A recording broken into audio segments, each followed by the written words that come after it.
Un es... Jā, droši. Ko?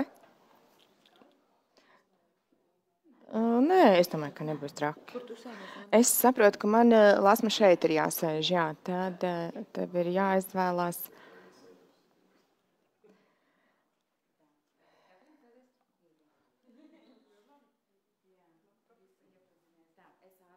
Tā, es arī aiziešu pēc ūdens.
Labdien, skatītāji! Labdien, diskusiju dalībnieki! Šodien mēs esam sapulcējušies, lai runātu par vientulību. Tad mans vārds ir Anda Švinka. Es esmu Krīžu un konsultāciju centra Skalbas direktore.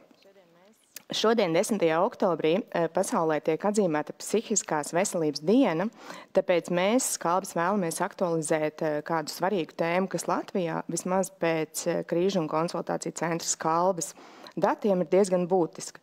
Vientulība un tās ietekme uz cilvēku veselību. Pirms 27 gadiem, 1997. gadā, Latvijā sadarbībā ar Latvijas Universitātes mācību spēkiem tika izveidots pirmais krīžu tālrunis, un pēc dažiem gadiem arī tika dibināta biedrības Skalbas. Ar mērķi nodrošināt psiholoģisko un emocionālo atbalstu tiem cilvēkiem, kuriem tas ir nepieciešams visvairāk, kuri ir nonākuši grūtībās. Dibināšanas laikā mūsu sabiedrība saskārās ar daudzām sociālām un emocionālām pārmaiņām, kas sašūpoja mūsu valsti neilgi pēc neatkarības atjaunošanas, un šīs emocionālās grūtības bieži vien atstāja cilvēkus viens pret vienu ar savām problēmām, grūtībām, un tāpēc biedrības Skalbas tapa kā atbilde uz šo nepieciešamību sniegt plecu un atbalstu tiem, kuriem tas ir visvairāk nepieciešams. Šo 27 gadu laikā Skalbas ir kļuvušas par vienu no vadošākajām organizācijām, kas sniedz psiholoģisko atbalstu visiem, kuriem tas ir nepieciešams. Mūsu komandā strādā gan kvalificēti speciālisti, gan sociālie darbinieki, juristi un galvenokārt arī daudz brīvprātīgo, kas ir apņēmušies sniegt šo emocionālo atbalstu. Gadu gaidā mēs esam uzkrājuši lielu pieredzi, esam atbildējuši vairāk kā uz 250 000 zvanu uz visiem mūsu krīžu tālruņiem. Esam izveidojuši atbalsta grupas, esam apmācījuši to vadītājus, lai palīdzētu tiem, kas cīnās ar psihiskās veselības problēmām. Mēs esam sadarbojušies un sadarbojamies gan ar valsts institūcijām, gan pašvaldībām, gan citām nevalstiskajām organizācijām, lai izveidotu stabilu un ilgtspējīgu psiholoģiskā atbalsta tīklu. Skalba misija ir tāda, ka mēs ticam, ka ik viens cilvēks ir pelnījis justies dzirdēts, saprasts un atbalstīts. Mēs esam sabiedrības atbalsts. Ar saviem pakalpojumiem mēs palīdzam ne tikai tiem, kuriem šobrīd ir nepieciešams šis atbalsts, bet veicinam arī ilgtermiņa izpratni un izglītošanu par psiholoģisko veselību un sociālo atbildību. Mūsu stāsts turpinās, un mēs esam gatavi turpināt būt šeit un palīdzēt, atbalstīt un iedvesmot ar cerību. Kāpēc tad mēs runājam par vientulību? Vientulība ir viens no cilvēka visdziļākajiem emocionālajiem izaicinājumiem.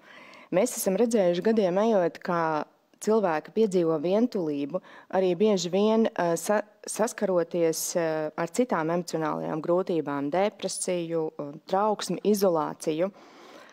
Vientulība ne tikai iznīcina cilvēka emocionālo labklājību, bet ietekmē arī veselību un vispārējo dzīves kvalitāti.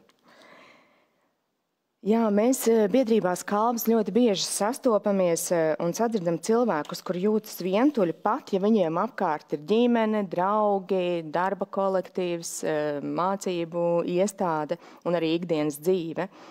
Šī sajūta ir kļuvusi par vienu no mūsu sabiedrības lielākajiem izaicinājumiem.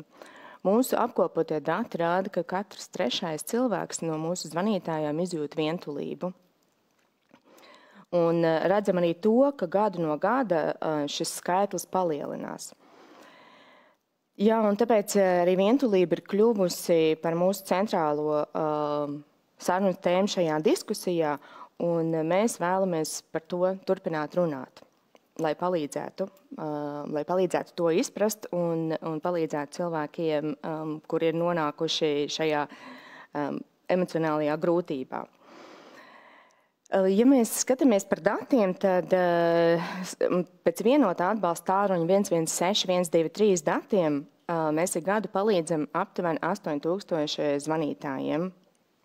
Un kā jau es minēju, tad mēs esam novērojuši pēc šiem datiem, ka 1/3 cilvēku, 33%, izjūt šo vientulības sajūtu. un tā radīto diskomfortu. Tas, ko mēs esam arī novērojuši no datiem, ka vidēji viena saruna ilgst aptuveni 17 minūtes. Tātad ar šīm 17 minūtēm tā varētu būt tas pirmais solis, kas palīdz spērt, ko sparot, ir iespējams palīdzēt pārvarēt šo te sajūtu, ka tu esi viens. Jā, un tagad es vēlēšos iepazīstināt jūs ar šīs šodienas diskusijas dalībniekiem. Tātad Liena Sīle, psihiatra, veselības ministrijas ārstata padomniece psihiskās veselības aprūpes pakalpojumu nodrošināšanas jautājumos. Māris Taube, Rīgas psihiatrijas un narkoloģijas centra ambulatorā centra Veldre vadītājs. Reinis Lazda, certificēts organizācija psihologs, kreatest vadītājs. Pareizi viss? Sveiki. Katrīna Neiburga, māksliniece un scenogrāfa, izstādes Solgāmija autore.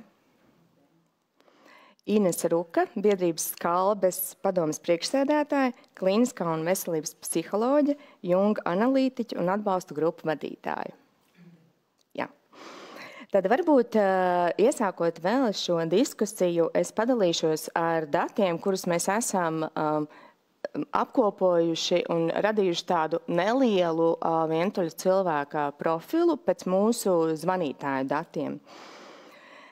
Vientuļi vīrieši Latvijā biežāk cieši no psihiskām saslimšanām un alkohola atkarības, īpaši pēc 35 gadu vecuma. Savukārt sievietēm šis vecums, no kurā viņas cieši no vientulības, nav tik izteikts. Viņš ir vairāk, jebkurā vecumā ir piedzīvots.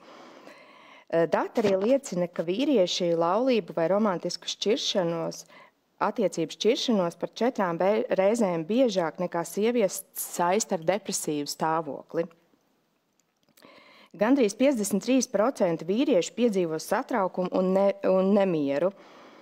Un vīrieši nereti nespēja saskatīt dzīves jēgu, kas kalpo par iemeslu tam, ka 27% vīriešu ar vientulības izjūtu ir apsvēruši pašnāvību, savukārt 10% no tiem ir mēģinājuši šo pašnāvību veikt. Sievietes vairāk savukārt sūdzas par emocionālu izolāciju un finansiālām grūtībām, kad viņām ir jāuzņemās absolūti visas rūpes par ģimeni, par vecākiem vai kādiem citiem ģimenes locekļiem un arī par dzīves vietu.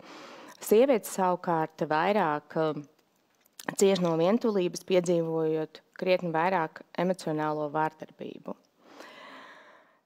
Jā, un sievietes, lai gan sievietes depresīvā stāvokļa laikā ir mazāk pakļautas alkohola atkarībai nekā vīrieši, emocionālās atkarības no attiecībām tās ir sievietes piedzīvo biežāk un tās ir izplatītākas.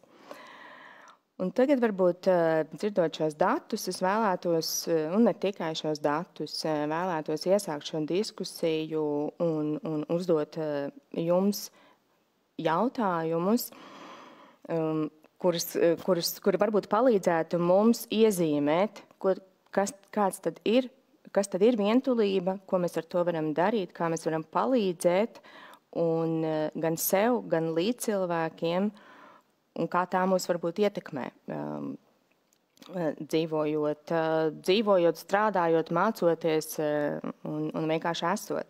Varbūt uzdošu jautājumu Mārim Taubem pirmajam. Varbūt jūs varat raksturot, kas tad ir vientulība un kā tā ir definējama medicīniskos terminos? Jā, paldies. Par vientulību tad es skatītos divos tādos aspektos, virzienos. Viens būtu tas, ka, kā jūs jau pareizi arī iezīmējāt, ka šī vientulība var būt tāds, teiksim, riska faktors kaut kādu psihisko saslimšanu attīstībā, ko mēs bieži redzam tiem pašiem vīriešiem, pieņemsim tur šķiršanās, jā, vai viņi paliek vieni. Plus, jā, tā kā jūs teicāt, alkohols, pašnāvība riski. Tas būtu tas viens aspekts, ja, ka tas ir kā tāds riska faktors.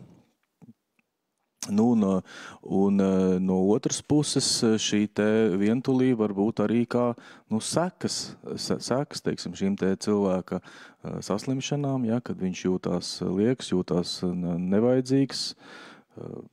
Arī tas, es teikšu tā, ka drīzāk mēs, teiksim, medicīnā to apskatām šādā virzienā, jo nav tāda diagnoze vientulība īsti nav, bet tas ir ļoti, ļoti bieži faktors. Pēc tam viņš attiecās uz dažādiem vecumposmiem, ja, kad mēs to ļoti rūpīgi skatāmies, arī tāpat tās vecākiem cilvēkiem, tā ir atsevišķi vesels stāsts, kur arī mēs redzam, pieņemsim to pašnāves risku pieaugumu, kur ir viņu aiziešana no darba, kaut kādas tādas identitātes zaudēšanas. Ja? Un arī, protams, tas, ka cilvēks var justies arī vientuļš, arī tādā brīdī, kad viņam liekas, ka apkārt ir dažādi cilvēki, ir it kā visi mēģina viņam palīdzēt. Ja? Man tā konceptuāli es nezinu, iemest tādu akmentiņu vai tādu intrigu drusku. Man liekas, ka vientulība, jā, tā ir mūsu liela problēma, bet droši vien, ka mums ir, dzīves laikā mums ir droši vien jāmācās, jāpieņem tas, ka kaut kādā brīdī mēs visi paliksim vientuļi. Ja? Jo bieži vien tas ir tas, ko mēs redzam arī ļoti tūs attiecības ar savu tuvāko cilvēku. Aiziet viens, nomirst vienmēr kādu mūsu partneris. Diemžēl mēs paliksim kādā brīdī. Un cilvēks saka, bet kāda man jēgas tagad visi ir apmirušie un es eju staigāju tikai pa bērēm. Ja? Tad droši vien, ka mums ir kaut kā tā jādomā uz priekšu, varbūt es nezinu, kas būtu tāda ziņa arī no šīs diskusijas, kad jādomā, es palikšu viens, ko es darīšu, vai kas... Vai es būšu pašpietiekams, vai es tikšu galā ar sevi, vai man būs kaut kādas lietas, ko darīt. Ja? Droši vien, kad vientulība ir jāmācās, es tā gribētu teikt. Jāmēģina tam sagatavoties, jo droši vien, ka neizbēgam kaut kādā posmā tas mūs skars. Paldies, varbūt kāds piebilst, jā? Es varbūt no savas puses vēl gribētu tā paskatīties, tā kā mana tēma ir zinātnē, motivācija un vēlmes, tad... Manuprāt, ir ļoti svarīgi arī nošķirt, kas ir šīs vientulības iemesls. Tātad, vai tā ir cilvēka paša izvēle, viņš vienkārši tajā konkrētajā brīdī grib būt viens, un tas arī ir iespējams. Un, teiksim, mēs nevaram runāt par to, ka cilvēks varētu gribēt, ka viņam varētu būt noderīgi un veselīgi būt vienam tur gadus 10 un ilgāk. Mēs zinām dažādus piemērus no cilvēkiem, kas ir izglābušies kaut kādās katastrofās un palikuši vieni. Tur rodas ilgākā laika periodā diezgan nopietnas problēmas. Bet īstermiņā droši vien katrs grib laiku sev vairāk vai mazāk. Bet viens tāds liels un sāpīgs komponents, manuprāt, kas ir šajā, ir tā atraidītības sajūta. Jā, sajūta, ka es neesmu pieņemts, es nevienam neesmu vajadzīgs.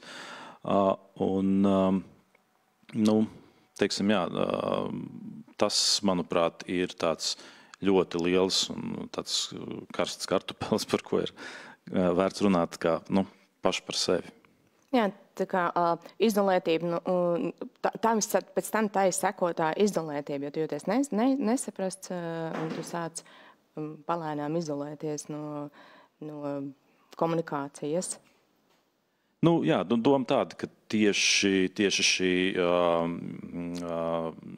sajūta, ka es neesmu nepieciešams vai ka es esmu atraidīts, ir ļoti sāpīga. Un, arī no darba vidas konteksta, ja mēs runājam, kas ir, piemēram, mobbings, tad pārsvarā tas mērķis ir tieši izolēt cilvēku, izstumt ārā no vidas.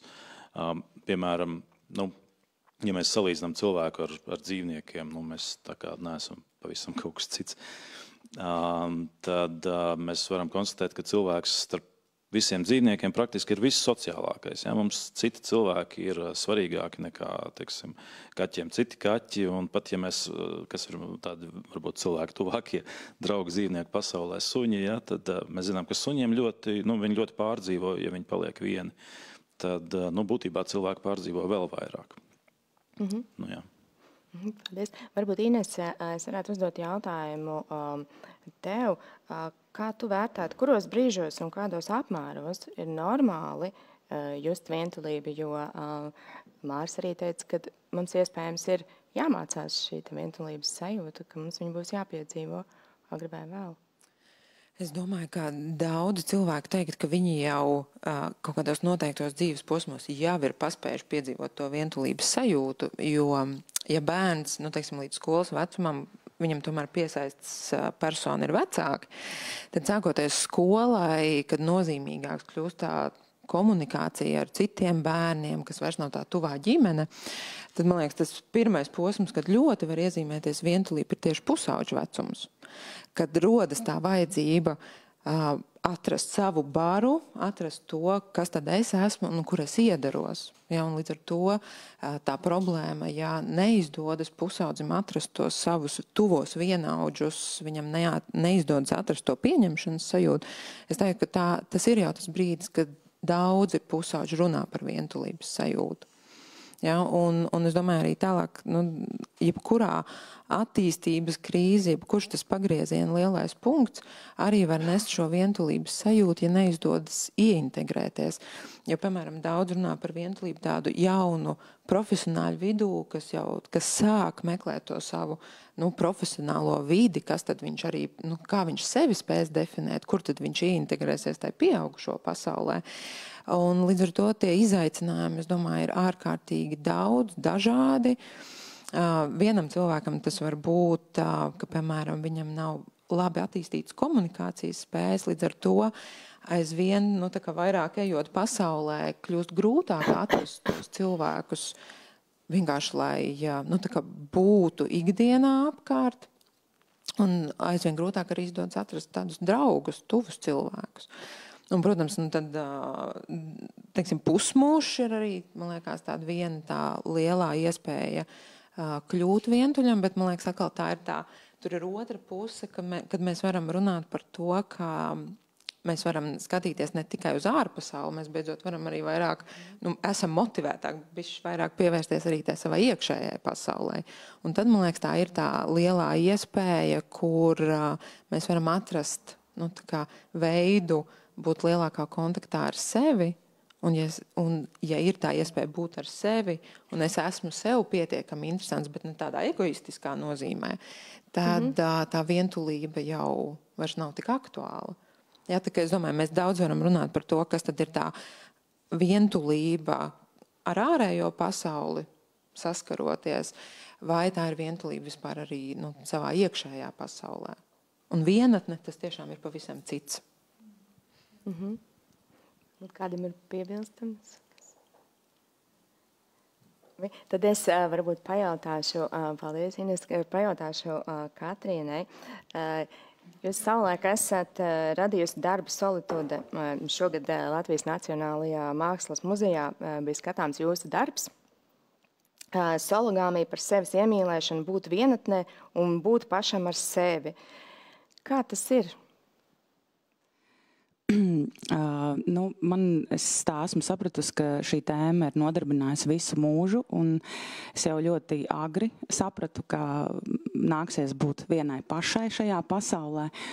Un, teiksim, ir brīži, kad tu izklaidējies ar citiem cilvēkiem, kas tev ir ārkārtīgi nozīmīgi, un tu dzīvo kopā ar viņiem, bet jebkurā brīdī viņi var pazust. Un tāpēc man liekas arī, es absolūti piekrītu, ka ļoti svarīgi ir to apzināties un nepieņemt kā pašsaprotamu, ka tev vienmēr būs kāds blakus, un meklēt kaut kādus veidus, kā iemīlēt sevi un būt ar sevi kopā tādā veidā, lai tev ir interesanti un lai tu spēj baudīt šo dzīvi.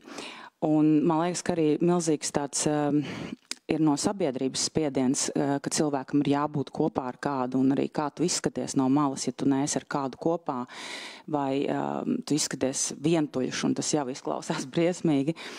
Un tāpēc man ļoti gribējās un gribās vienmēr tādā kaut kādā veidā sludināt šo te ne vientulību, bet tieši to vienatni, ka ir jāmāk būt pašam ar sevi, un jānoņem nost tas stigmatizējums arī par to, ka mēs it kā nevaram būt vieni paši. jo tas varbūt vispār ir mūsu dabiskais stāvoklis. Un, ja mēs runājam par dzīvniekiem, tad man liekas, mēs vienkārši arī kaut kā sabiedriski esam aizgājuši jau tik ļoti tālu un uzslāņojuši visu to mūsu dzīves izpratni, kā vispār jādzīvo, kādam jābūt. Un, ja mēs kaut kur atgrieztos, varbūt tajā dzīvnieciskajā, tad mēs saprastu, ka ir diezgan arī labi būt vienam pašam. Un var ļoti daudz ko izbaudīt, daudz pilnvērtīgāk, jo tu nepielāgojies citiem, tu neizdabā citiem, tu nemēģini izlikties par kaut kādu labāku vai savādāku. Tu vari būt tieši tas, kas tu esi. Tāpēc man liekas, ka vienatne kaut kādā ziņā ir ļoti spēcinoša un brīnišķīga lieta. Paldies.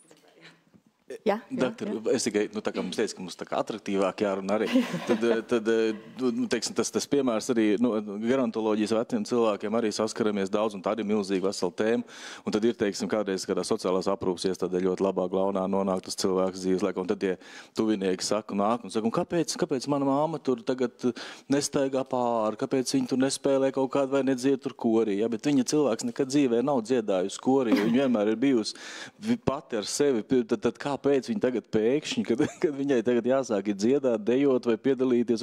Kā es atnāku, ka viņa nepiedalās kaut kādās tur dejās, ja? Bet viņa varbūt ir lasījusi grāmatu, skatījusies televīziju, bijusi tiešām pietiekama ar sevi. Ja? Tagad mēs gribam, tas ir tas, ko mēs kā sabiedrība mēģinām prasīt no citiem cilvēkiem, to, kas varbūt nav iespējams.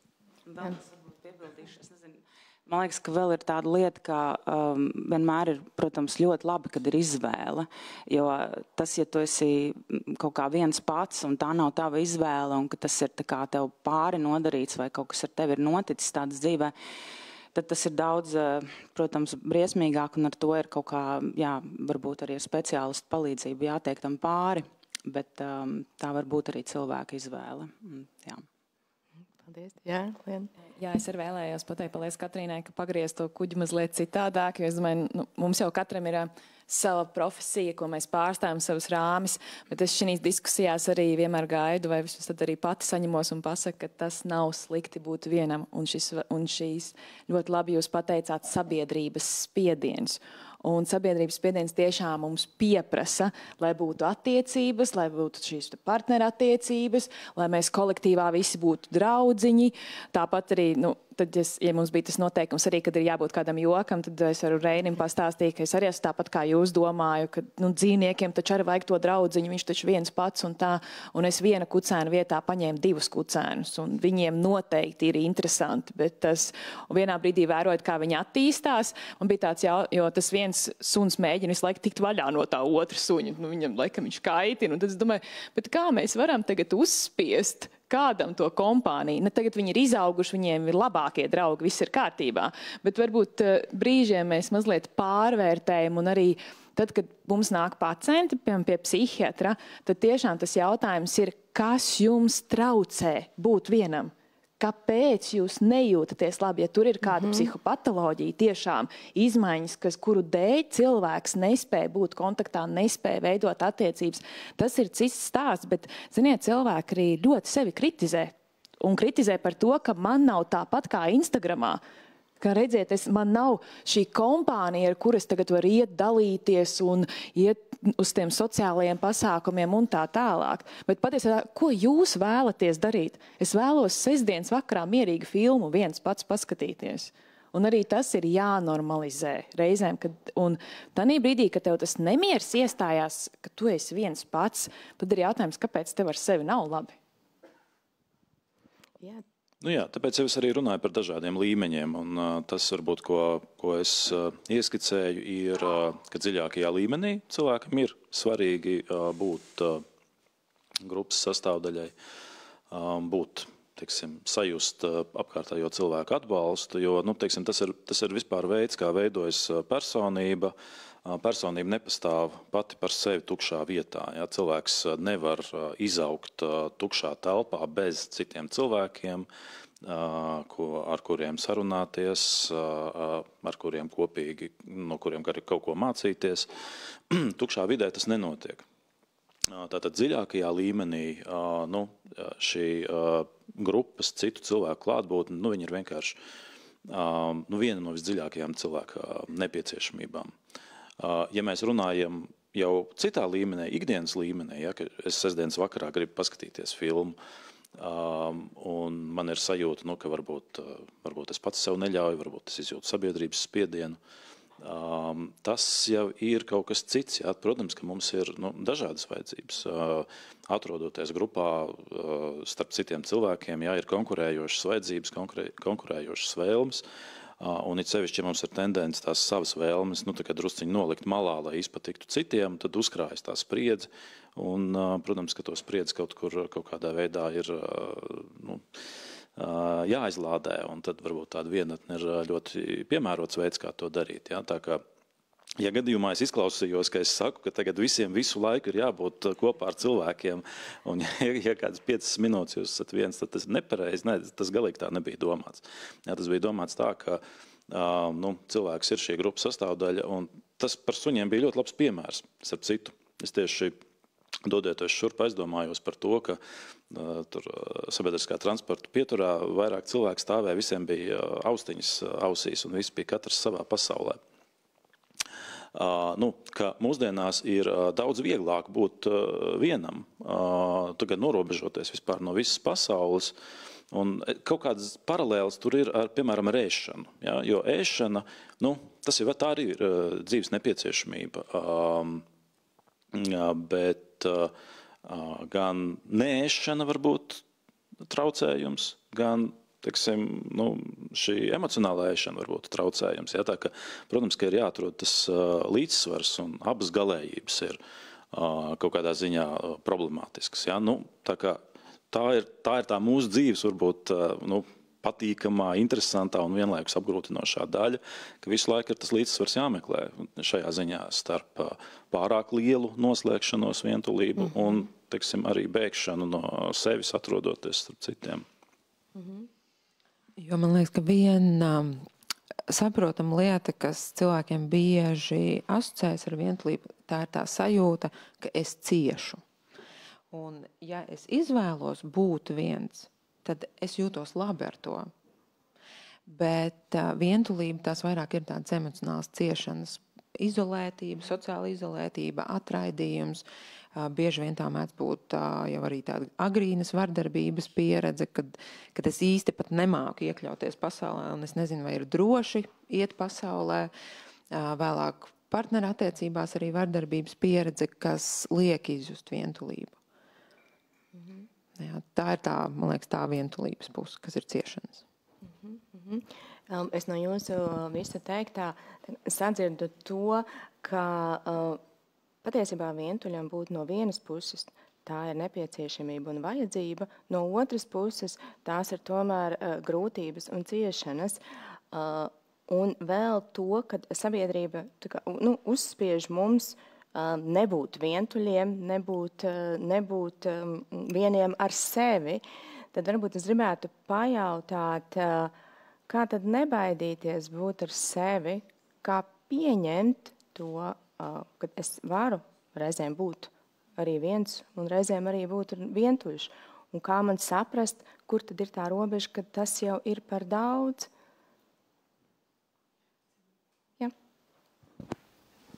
Šīs tēmas kontekstā tad es arī parasti cenšos pastāstīt tādu praktisko piemēru. Tad, kad mums sākās Covid pandēmija, mēs ļoti labi zinām, ka psihiatrijā mums ir cilvēki, kas ir mazāk aizsargāti, kam ir sociāla ierobežojumi. Piemēram, tiem cilvēkiem psihiskiem traucējumiem, kuru dēļ jau ir invaliditāte, viņi jau tiek lēnām izstumti no sabiedrības, no darba vietas, no draugu loga.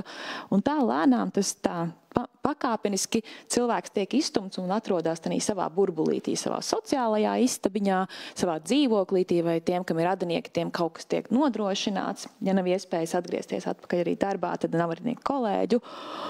Un tad mums ir tagad psihiatrijā ļoti ienācis plaši šis otrs pacientu klāsts valsts sektorā, kas ir neirotiskie traucējumi, kas ir ar depresiju, afektīvies traucējumi, kuri cilvēki tādi paši kā kurš no mums ieskatāmies spogulī, tieši tāds pats cilvēks arī iet pie psihiatra ar neirotiskā spektra traucējumiem, kuriem ir darbs, ģimene, draugi, viss notiek, un tad čiks vienā brīdī sākās pandēmija. Un tad mūsu pacientiņi, kas gadiem ilgi jau slimo ar psihiskām saslimšanām un ir jau izstumti no sabiedrības, viņi tā Jā, kaut kas pamainījās, ir trauksme vairāk, ir kādas idejas un ir šis te globālais sasprindzinājums. Bet, tā kā sociāli nekas īsti viņiem nemainās. Un tad savukārt tie pacienti, kuriem bija pieraduši ar visiem saviem neirotiskiem traucējumiem, adaptācijas traucējumiem, personības traucējumiem, vienmēr būt tik sociāli aktīvi, pēkšņi tiek nogrieztas no šīs aktivitātes. Un tad es teicu, redziet, jūs tagad patiesi iegūstat pieredzi, kā jūtas cilvēks, kurš gadiem ilgi slimo ar hronisku psihisku saslimšanu. Kā tas ir būt atstumtam savā ziņā un ierobežotam. Jo tā ir viena lieta, kā arī mēs runājam, vai tā ir izvēle, vai tas ir piespiedu kārtā, bet patiesībā tā vismazāk aizsargātā grupa mūsu populācijā viena no, piemēram, varētu būt pacienti ar šizofrēniju, pacienti ar demenci, kuriem kāda izvēle tur, tā ir dzīves realitāte, ka viņš lēnām no sabiedrības tiek izspiests. Un reizēm varbūt arī tā Covid pandēmija deva tādu mazliet, empātiju, ka liela daļa populācijas varēja saprast, kā jūtas cilvēks, kurš pat ikdienā viņam pat nav tādas opcijas. Viņam arī sociāli nav opcijas aiziet tagad uz restorānu drauga lokā. Viņam nav tādas iespējas pat. Un reizēm arī tad mēs varam iedomāties par to, kā tad mēs varam justies, ja mūs piespiest būt vientuļiem vai vienatnē. Un lēnām šim stāvoklim, protams, ka cilvēks adaptējās. Tas arī ir svarīgi saprast, ka var arī adaptēties. Jūs par to robežu, tas tāds grūts jautājums, kurā brīdī tas ir pa daudz vai nav pa daudz. Tas, ko arī tāpat, mēs runājam ar pacientiem, protams, mums nav teiksim, tāda pilnīgi vesela cilvēka, visiem ir savs problēmas, bet tas jautājums ir, man liekas, tas jautājums ir tāds, ka jā, mēs esam kaut kādas partnerattiecības. Protams, ka jāizmanto. Socializācija ir profilaktisks pasākums pret demenci un tā tālāk. Protams, ka ir jāsekmē, un ja mums tas patīk, tas ir jādara. Bet ir tādas, droši vien, ka tādas pārmērīgas pieķeršanās. Jā, tas ir vistrakākais, jā, tas ir vai, teiksim, māmām, ka bērni iet prom, vai, teiksim, tiešām tie partneri, kas tur nodzīvojuši 60 gadus. Vienkārši tev ir kaut kādā droši vien, ko mēs arī pacientiem sakam, tev droši vien ir tiešām jādomā, vai varbūt arī tādā kopdzīvē man ir kaut kāds brīdis, kad es, nezinu, vienu dienu pasēžu savā istabā, padara savas lietas, ja, vai mēs kaut kādu brīdi varam būt arī atšķirti. Ja, lai nav pilnīgi šī tāda iedomāties to domu, vai es varēšu izdzīvot bez tā drauga. Ļoti daudziem ir draugs. Man bija divas labas draudzenes, tur viena aiz Anglijā dzīvo, otras vairs nekontaktē. Ja, arī šai jomā ir, kad droši vien, kad teitas tā robeža, tad mēģināt socializēties, cik mēs varam un uzturēt šos. Tas ir ļoti brīnišķīgi, ja? Bet padomāt, vai es varēšu iztikt. Tad jautājums droši vien, kad man to vajag, bet vai es varēšu izdzīvot bez tā. Un droši vien, kad atbildē būtu jābūt, ka es varētu izdzīvot. Man jābūt ir kaut kādam iespējai kaut ko darīt citu. Ja? Profesionāli, izklaidējoši, nezinu, adīt vienalga, domāt, lasīt, pilnveidot sevi. Jābūt kaut kādam variantam. Droši vien, ka tur tā robeža. Bet tas, kad mēs nav tik, mums jau vajag, lai socializējās pa lielam. Ja ir gribēšana un varēšana, tad tas ir jādara. Tas ir pierādīts kā ļoti protektīvs, aizsargājuši faktors. Jā. Piepildīšu arī tādam vieglumam nedaudz. Man bija darbs par garāžām, kuras staigāja apkārt pa tādām garāžu pilsētiņām un filmēja vīriešus, kas darbojas savās cellēs. Un, tur bija ārkārtīgi interesanti veidi, kā viņi izklaidējās, un tas, protams, beig galā es sapratu, ka tas ir iemesls, lai viņi pabūtu vieni paši. Un cik arī svarīgi ir tā tieši tā pabūt vienam pašam un tā sava istaba, kā no Virģīnijas Vulfs, un arī sievietei vajag atrast to savu istabu, kā pabūt vienai pašai. Un tas ir tāds brīnišķīgs veids, ka var būt tajā līdzsvarā, būt kopā varbūt ar kādu, bet ka vienmēr tev būs tā sava istaba, kurā tu vari pabūt un kaut kā attīstīt savu vienatnību. Varbūt tad es varētu uzreiz pajautāt, kā nebaidīties, varbūt no jūsu pieredzes, kā nebaidīties pabūt vienam? Kā pieņemt to? Es vienkārši klausos un saprotu, man varbūt ir grūti varbūt nepareizi vispār runāt šajā diskusijā, jo man īsti nav nekādu traucējumu, un es saprotu, ka ir cilvēki, kuriem ir ļoti nopietna šī problēma, un es saprotu, ka es runāju, jā, nē, bet jūs ikdienā sastopaties ar cilvēkiem, kuri ārstējas, tas ir kaut kas nopietnas patiešām, un es runāju no tāda kaut cik veselīga cilvēka, kurš, protams, arī nav absolūti vesels, bet no tādas puses, un es esmu tiešām to visu mūžu varbūt kaut kā arī attīstījusi, un es varu iedomāties, cik ļoti sarežģīti ir tas arī redzot kaut kādus draugus apkārt, kurus redzu, ka es ļoti labi zinu, ka šai te manai draudzenei būs ļoti grūti, kad viņai nomirs vecāki vai kad viņai pazudīs ģimene un ka viņa ne ar ko tādu nav saskārusies savā mūžā. Un katra tā kaut kāda šķiršanās, viņa, protams, tevi trenē tam, ka tu kļūsti aizvien patstāvīgāks un drošāks par to, ka tu vari būt viens pats. Un tieši tā, un tikpat labi tu vari pierast un absolūti nevarētu iedomāties, ka tu varētu kaut kas tāds vispār ar tevi varētu notikt, ka tad jau labāk nomirt ātrāk pirms pieredzēt kaut ko tādu. Un ko es no tāda parasta cilvēka puses varu pateikt, ka man vienkārši tiešām absolūti palīdz daba, man palīdz kultūra, man liekas, ka tas ir ļoti svarīga lieta, kad ir jebkādas izpausmes, grāmatas, filmas, izstādes, koncerti, iet ārā, baudīt kaut ko ārpus savas realitātes, ārpus sava mazā burbuļa, kurā tu esi varbūt, es nezinu, ikdienā visu laiku strādā līdzīgu darbu vai vienkārši nopirkt biļeti. Jā, es arī zinu, ka ne visi varbūt to var atļauties, bet ir arī kaut kādas kultūras notikumi, kas ir pavelti vai kaut kādas dienas, kurās ir kaut kas pavelti, kur var aiziet cilvēks.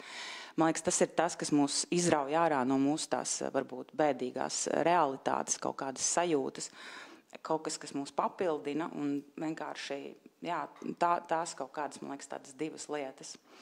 Daba un kultūra. Paldies. Kāds varbūt vēlas? Jā. Izraujot ārā no bēdīgās realitātes, ja mēs pietuvamies, tad tām iespējām jau būtu jābūt nodrošinātām. Un varbūt veselības ministrija nav pirmā iestāde, kur būtu jāvēršās, droši vien, ka labklājības ministrija būtu tāda tuvāka šai nozarei.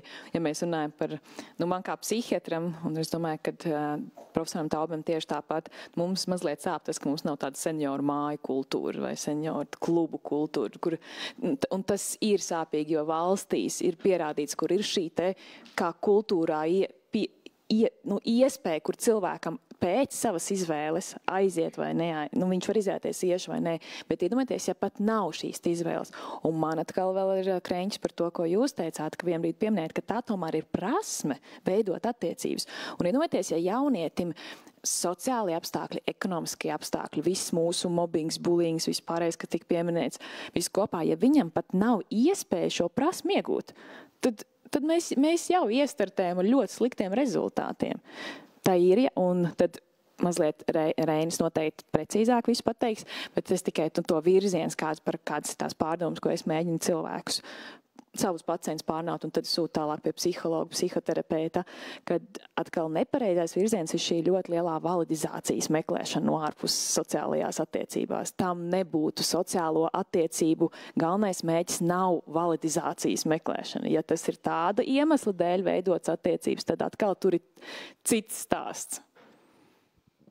Jā, tomēr tās gribētos arī tā pozitīvi, ka ir tās iespējas kaut kur rodās, teiksim, senioriem, piemēram, ja kādā paklausās arī atkarīgs no pilsētas, no pašvaldības, bet tur ir tomēr, kādreiz ir tas viņu uzskaita, tur pilnīgi aizņēmts, viņš tā kā, vispār nav neviena brīva vieta, ja? Varbūt ir kaut kāds jauniešu kategori noteikti, ir, droši vien visi tie autovadītāji, tie nabaga jaunieši, kas tur nositās, kur nezinu, kurus vajadzētu kaut kādā veidā, nezinu, trasē palaist, lai viņi brauc ar mašīnām. Droši vien ir kaut kādas kategorijas, kuri cilvēki, netiek pie tām iespējām, ja? Bet, man jau liekas, ka ir, teiksim, tās ielas, pieņemsim, tur māju draudzēšanās, fantastiski pasākumi, ja, ka, teiksim, bija kaut kāda Eiropas arī projektiņa, ka tur, teiksim, pagalmas svētki, piemēram. Es kaut kāda brīnišķīga lieta, un var jau būt, ka no tās vienas lietas tur kaut kas pavalkās tālāk, ja. Bet, protams, tiem, kas grib, un tiem, kas var, un tiem, kam tas patīk, ja, un tas nekādā veidā nevar būt, uzspiests pasākums, ja. Jā, bet tomēr, ja mēs atgriežamies atpakaļ pie tās otras puses, kā cilvēks var justies vienkārši nevis par to sociālo izolāciju, bet bieži vien jau tā vientulības sajūta rodas no tā, ka es jūtos savādāks. Jā, un vai es domāju savādāk, un es nevaru atrast nevienu citu, ar kuru man saskan, ar kuru tad es varu justies tā, kā es patiešām jūtos. Ja? Un tad, jā, mēs varam formāli aiziet daudz kur, ļoti daudz kur mēs varam iet, ja? Bet atrast to cilvēku, kur es varu teikt, jā, ka viņš mani saprot, un es gribu dzirdēt, kā viņam iet, es gribu dzirdēt, kā viņš jūtas. Tā, man liekas, šajā kur, man liekas, internets tik ļoti pārņēmis cilvēks, tā kļūst aizvien retāka iespēja. Atrast tiešām tādu tuvu cilvēku. Un otra lieta jau arī ir tas, ka mēs tik daudz dzīvojam uz āru, ka cik mēs bieži tiešām apzināmies, kas ir tas, kas mūsos slēpjās. Ja? Nezinu, kā nokļūt vai līdz tam, nezinu, kaut kādam sporta veidam, kur ir tā komunikācija iespējama, vai līdz adīšanas vai grāmatu klubiņam, kā līdz tam nokļūt, ir jāsaprot sevi, kas tad es esmu un kas ir tas, ko es vēlos, kur es vispār sevi potenciāli varu realizēt vai kur es gribu sevi realizēt. Ja, un man liekas, ka ļoti daudzi radoši cilvēki jau par to runā, ka no vienas puses tas talants ir dāvana, ja, bet no otras puses tas arī diezgan ierobežo, jo kurš sapratīs, kurš spēs pieņemt to, kāds es esmu. Un savā ziņā tas ir, ja cilvēks neiet kopā ar to sabiedrības tendenci un visām sabiedrības masām, viņam ir jābūt arī pietiekam tiešām spēcīgam palikt vienam. Un apzināties, ka jā, es domāju tā, kā es domāju, jā, un tur arī, tur var būt vientulība, bet tur arī var būt tā sajūta, ka ar mani viss ir kārtībā. Jā, es varbūt neiedaros tajā lielajā masā, tajā lielajā, varbūt šodienas tendencē, bet vai tas radīs vientulības sajūtu vai neradīs, un tas ir ļoti atkarīgs no katra paša cilvēka. Jau mēs nonākam līdz Raiņa citēšanai, jā, kalnā kāpēc. Es tieši precīzi par šo tēmu. Jā, es klausoties šodien, gribēju, Reini, jums jautāt, kā tad vientulība ietekmē komunikāciju? Ines pieskārās šai komunikācijai, varbūt jūs varat pakomentēt. Kādā ziņā, kā ietekmē komunikāciju? Kā vientulība ietekmē to, kā cilvēks komunicē? Komunikācija kaut kādā ziņā var salīdzināt ar tādu, var minēt tādu līdzību, ka tas ir tāds, kas sociālais muskulis. Tad mūsu komunikācijas spēja ir nepārtraukti jātrenē, lai viņi būtu formā, un ja mēs, teiksim, ilgāku laiku esam pavadījuši vienu, un tad pēkšņi, teiksim, pēc kaut kāda perioda, tur, mākslinieckā noslēgtībā vai kā, nonākam lielpilsētā, tad varbūt tāda apžilbuma sajūta, kas tad tagad notiek, visi skrien, kā tas darbojas, un tas prasa atkal kaut kādu laiku, kamēr mēs saprotam, kā, teiksim, runāt, kā sarunāties ar cilvēkiem. Ja, un, ja kāds ir izkritis uz ilgāku laiku, kā jau mēs runājām, ir dažādi iemesli, gan varbūt personīgi kādas personīgas traģēdijas vai kas, tad tā iekļaušanās pēc tam var būt grūtāka. Cita lieta, ka cilvēks jau ir arī cilvēki ļoti spēja pielāgoties ļoti dažādām situācijām, un, teiksim, es nezinu, cik mēs dziļi tā ejam, bet kaut kāds šis vientulības elements, viņš jau patiešām ļoti palīdz attīstīt talantu. Nu, padomājiet, piemēram, mūziķis, ja? lai viņš katru dienu tur stundu vai divas spēlētu, nu, viņam ir tas gan jānoskaņojās, gan jābūt to laiku vienatnē, nu, tātad jānorobežojas no citiem, un tad pēc tam viņš iznāk jau tāds kaut ko iemācījies. Ja? Tā ka, ja mēs visu laiku tiešām gribam šo ārējo apliecinājumu, tad, nu, droši vien mēs tā īsti neko arī neizdarīsim. Tā ka, nu, atkal ir no vienas puses jāspēj atrast sevī šo vēlmi būt vienatnē, lai tad vienatnē kaut ko izdarītu, ja? Jo arī, piemēram, šī spēja kaut ko radīt, radošā spēja. Nu, okay, mēs varam runāt par 3 dažādiem radošiem līmeņiem, bet, ja mēs runājam par to fundamentālāko radošumu līmeni, nu, tad šis fundamentālais radošuma līmenis arī fundamentāli ir viens. Praktiski nekad nav gadījumi, ja, kad mākslinieki, nezinu, glezno piecetā vienu glezu. Nē, nu, droši vien ir kādi izņēmumi, bet nu, ir šīs fundamentāli radošās jomas, kuras, nu, laikam ejot, viņas tādas arī ir palikušas. Tā ka, teiksim, tāda problēma tā ir tad, ja mēs redzam, ka cilvēks patiešām sāk zaudēt spēju funkcionēt sabiedrībā, viņš sāk zaudēt spēju, teiksim, strādāt, ierasties darbā, paveikt to darbu tā, kā tas ir ieplānots un nepieciešams. Nu, tad jau varbūt kad jau jāsāk ir uztraukties, teiksim, no malas. Gribēju vienu tēmu šeit varbūt arī apspriest interesanti. Tas ir, es savā ziņā priecājos, ka tad, kad es būšu tāda jau veca, nu, ja es būšu un nodzīvošu tik ilgi un būšu, piemēram, uz gultas, tad būs jau ļoti, ļoti attīstījusies artificial intelligence, ChatGPT, kurš jau šobrīd ir ieguvis skaņu, nu, ar viņu var sarunāties, un es to brieži arī izmantoju kaut kādām savām mākslas vajadzībām, ja man ir kaut kāda informācija jāuzzina, un jo viņš tātad pirms tam jau vajadzēja rakstīt, tad tas bija kaut kā savādāk. Tagad, kad viņš jau ir sācis runāt, un viņš, piemēram, runā latviski, tas jau ir bišķiņ savādāk, un, protams, ka man viņš personificējas kaut kādā veidā, un es kaut kādā ziņā priecājos, ka man varbūt nebūs tā situācija, ka es būšu tā kā pilnīgi viena, un man nebūs ar ko parunāties. Nu, ka, ja es gribēšu, es ieslēgšu šo te.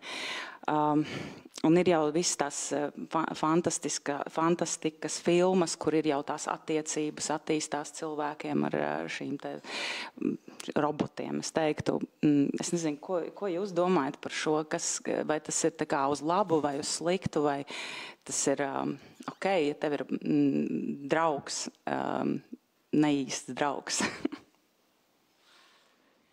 Es domāju, ka mēs tās tehnoloģijas kritizējam, bet droši vien, ka tur vairāk ir laba nekā slikta. Ja, man liekas, jo šobrīd arī, nu, šis ir jau tāds advancētāks veids, bet arī šobrīd tomēr visi sociālie, es domāju, ļoti daudziem cilvēkiem tomēr palīdzēja to, nu, kā mēs, nu, ko viņi agrāk rakstīja vēstules vai ko viņi darītu, ja.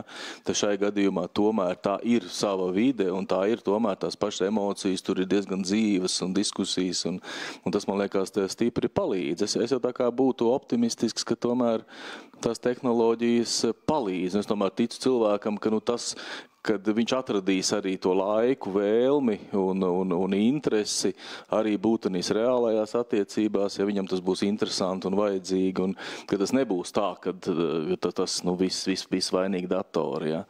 Man tā liekas, ka tur ir vairāk laba nekā slikta, bet, nu, kaut kāds, protams, tagad arī kaut ko sākam jau tomēr regulēt, kaut kādas ētikas jautājumu, kaut kādas, teiksim, nu, vairs nav arī sociālie tīkli, nav tāds pilnīga miskaste, ja, tomēr parādās tāda atbildība par to, un droši vien arī šeit būs ļoti svarīgi jautājumi par to atbildību, lai tas robots kaut ko slikti jums neizdara, ja. Bet gan jau, kad būs labi, drīzāk es pozitīvi skatos. Nu jā, es varbūt... Psihologi tā parasti izvairās no jautājumiem labi vai slikti, teiksim, var pārspēlēt, vai kafijas automāts ir labi vai slikti, vai teiksim, kravas mašīna ir labi vai slikti. Nu, ja mēs viņu saprotam, kā lietot, ja mēs lietojam viņu tur, kur nepieciešams un varbūt ierobežojam atbilstoši, tad mēs noteikti daudz ko iegūstam. Konkrēti par mākslīgo intelektu, varbūt tā ir tāda atsevišķa tēma, bet tā kā, labi, es neiešu šajā tēmā, tas tiešām būtu pavisam kaut kas cits.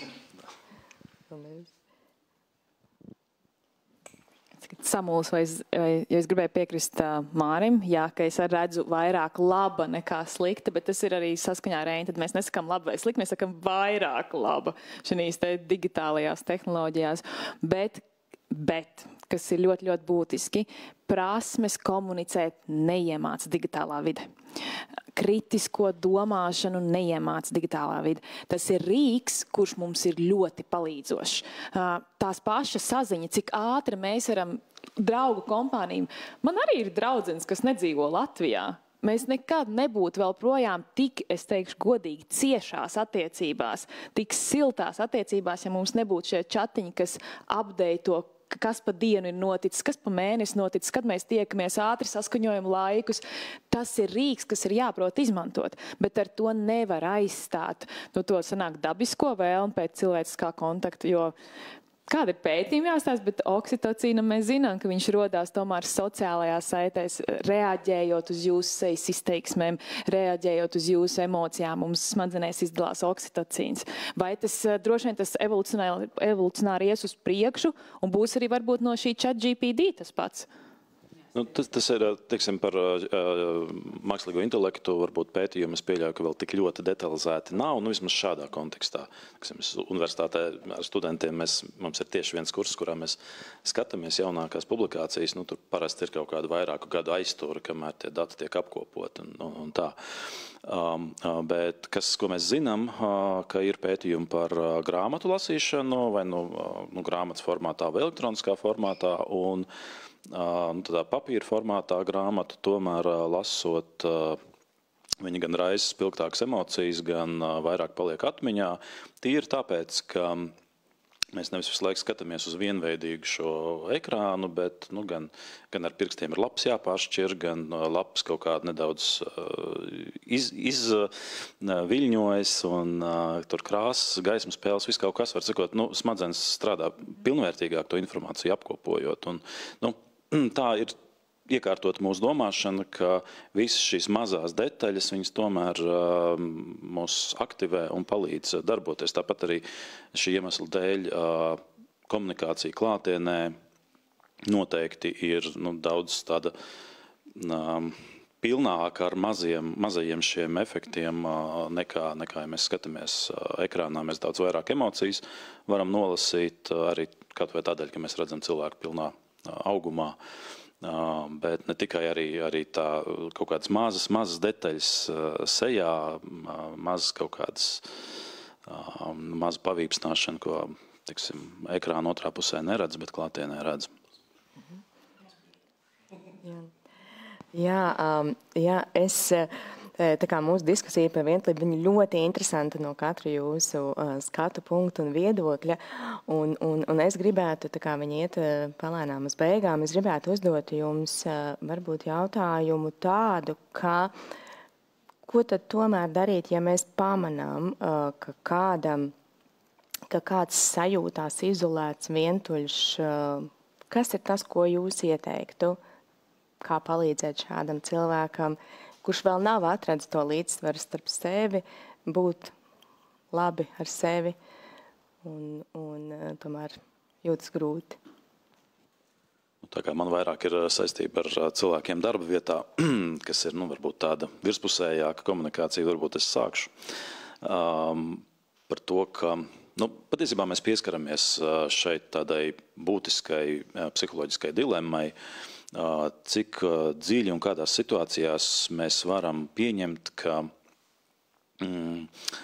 mēs labāk par cilvēku zinām, kas viņam ir labāk.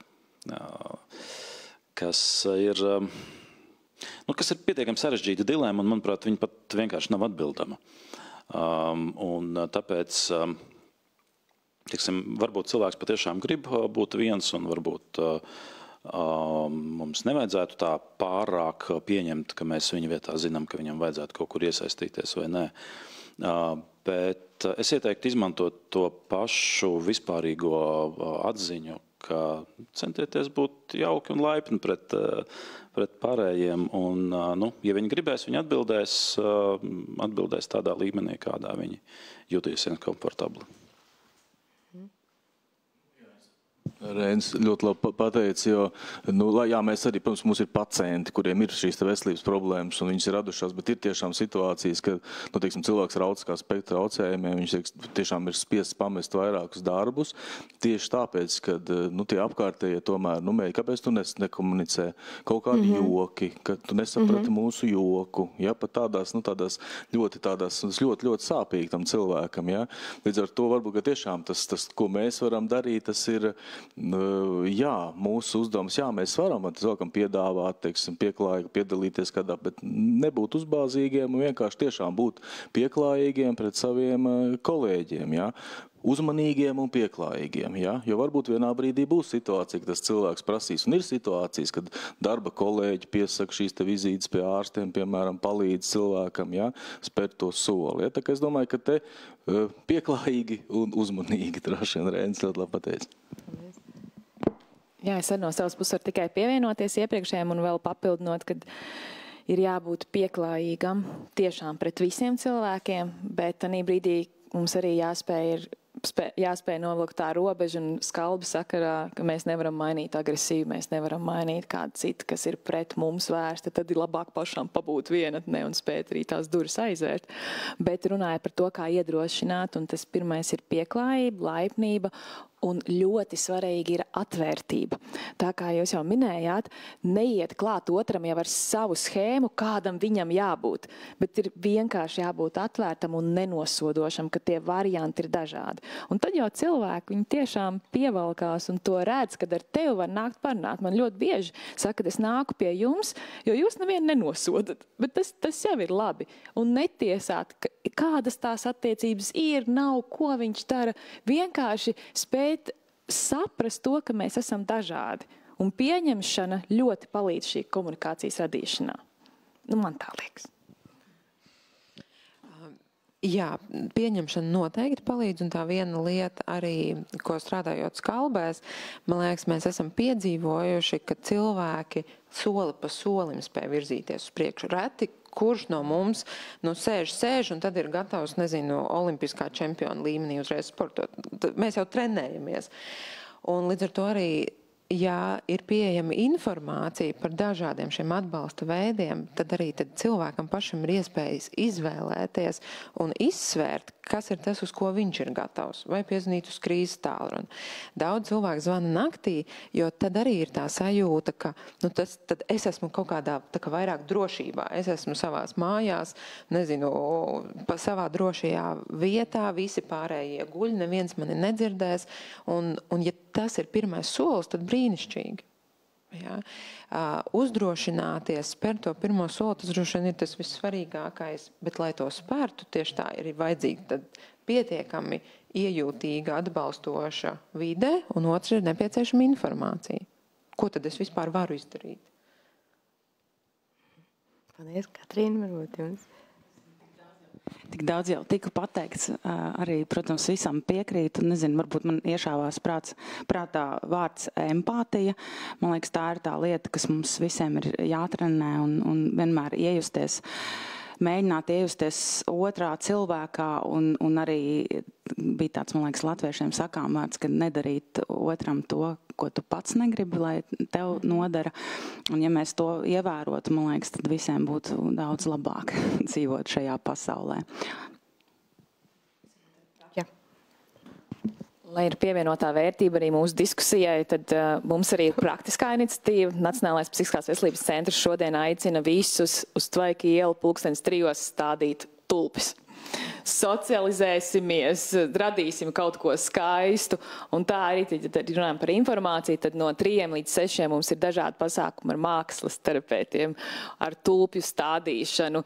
Mēģināsim to sabiedrību mazliet satuvināt. Droši, nāciet! Jā, paldies jums. Diskusija iet lēnām jau uz beigām. No šīs diskusijas tas kopsavilkums, es ceru, jūs man piekritīsiet, tas, ko es sadzirdēju un saklausīju, ka iemācīties viens ir pieņemt sevi, pieņemt brīžus, kad ir nepieciešama šī vientulība. Savukārt, ja tas sagādā grūtības, un tas jau ir par daudz, tad lūgt palīdzību, vērsties pēc palīdzības, respektēt arī tos, respektēt cilvēkus, kuri vēlas būt vieni kādu laiku, ja, būt atvērtam, cieņpilnam un pret tiem cilvēkiem, kuri nav tik sociāli komunikabli, nav tik iesaistoši. Jā, paldies jums tad par diskusiju. Un es atgādināšu arī skatītājiem zvanīt uz tālruni 116 123, ja ir tāda nepieciešamība parunāties, ja jūs izjūtat šo diskomfortu, jo kā mēs pēc saviem datiem jau skatījāmies, ka dažkārt varbūt tā ir tikai 17 minūšu gara saruna, kuru speciālists var jums palīdzēt, un jūs varat droši turpināt savas ikdienas gaitas. Paldies jums! Paldies!